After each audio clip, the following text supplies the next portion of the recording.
Disassembly steps. Step 1. Cut off the power supply.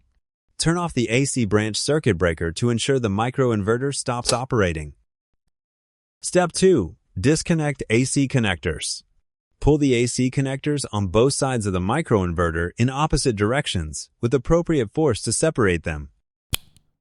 Step 3. Disconnect DC connectors. Cover the PV module with an opaque object, then disconnect the DC connectors between the PV module and the microinverter. Step 4. Remove the grounding wire. Loosen the grounding screw and take off the grounding wire. Step 5. Dismount the microinverter.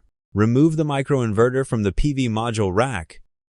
Warning: damaged cables, cracked casing, removal of connectors, or any non-compliant use will invalidate the warranty. For full details, please refer to the Invertech warranty letter on our official website at www.invertech.com. Additional training resources can be found online, including manuals and other support documents.